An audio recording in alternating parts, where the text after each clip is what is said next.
పాకుడు రాళ్ళు నవల తెలుగు సాహిత్యానికి 3వ జ్ఞానపీఠాన్ని ఇచ్చింది.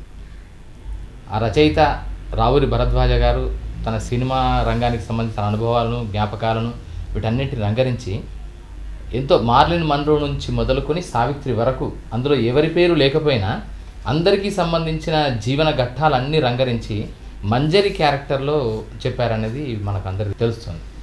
సో ఈ పాకుడు రాళ్ళు నవలకు సంబంధించి ఓపెనింగ్ లైన్స్, తర్వాత ఎండింగ్ లైన్స్, ఎందుకంటే దాని ఆరంభము అంతము ఈ రెండింటిని దాని రచయిత, జ్ఞానపీఠ అవార్డు గ్రహీత, మన తెలుగు సాహితీకారులందరికీ కూడా ఆదర్శప్రాయుడైన రావురి భరద్వాజ గారి ముఖత మనం ఈ ఓపెనింగ్ లైన్స్ని, ఎండ్ లైన్స్ని ఒక్కసారి విందాం.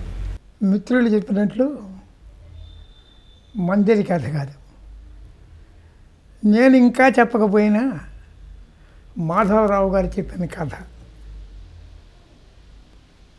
నా సొంత గొడవ అంటున్నాడు మాధవరావు. మీకు పత్రికలు చదివే అలవాటు ఉన్నదా?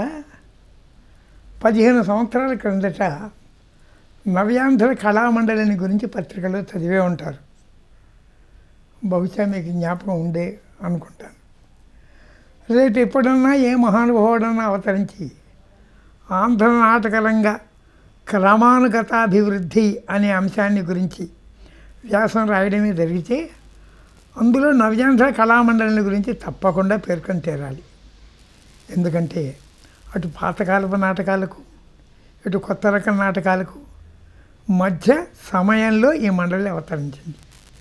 పాత నాటకాల మీద జనానికి మోజు తగ్గిపోయింది, కొత్త నాటకాలంటే నమ్మకం కుదరలేదు. అది పరిస్థితి. నాకేమో నాటకాలంటే ఆపేక్ష. ఉన్నమా నిజమే. ఎంతకాలమని శ్రీకృష్ణ రాయబారం, పాండవోద్యోగ విజయాలు, గయోపాఖ్యానం, సారంగధార ఆడుకుంటూ సమాజం చాలా ఉన్నాయి.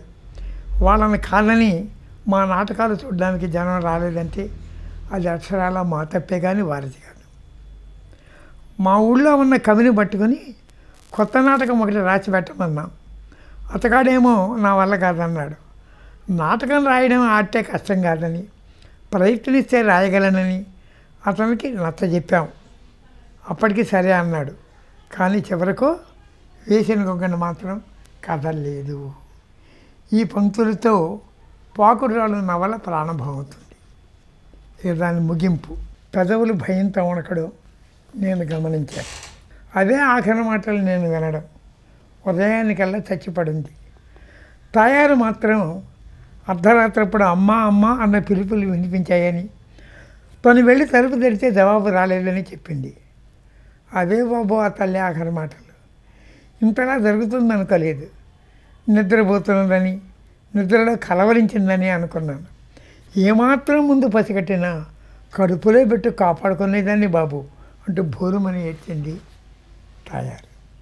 ఆకుపచ్చని కాశ్మీరపతి వాచే మీద మంజరి శరీరం వెలకిలా పడి ఉంది.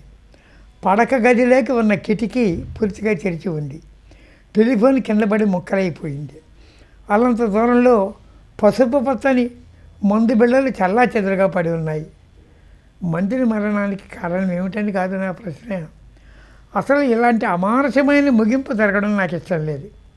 తన సౌందర్య తీవ్రతతో దేశ దేశాలను తప్పింపచేసిన మంజరి శరీరం నిర్జీవంగా కాశ్మీరపు తివాచీ మీద పడి ఉండడంలో ఏదో అపశృతి ఉన్నదనిపించింది. ఆమె సంపాదించిన కీర్తి ప్రతిష్టలు, సిరి సంపదలు ఆమెను ఈ కొసకు తీసుకొచ్చాయనిపించింది. అనన్యమైన ప్రతిభా సంపదలున్న వ్యక్తి మీద జీవితం ఏదో రూపంలో కసి తీర్చుకుంటుంది అనుకుంటాను. మందిర విషయంలోనూ అదే జరిగింది.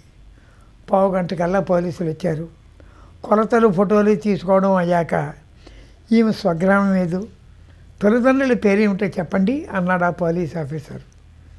ఎవరు కెమ్మనలేదు. సువిశాలమైన ఆ చలువరాతి మందిరంలో శబ్దం కూడా శిలారూపం దాల్చింది. ఈ వాక్యంతో పాకుడు రాళ్ళ నవల ముగిసిపోతుంది.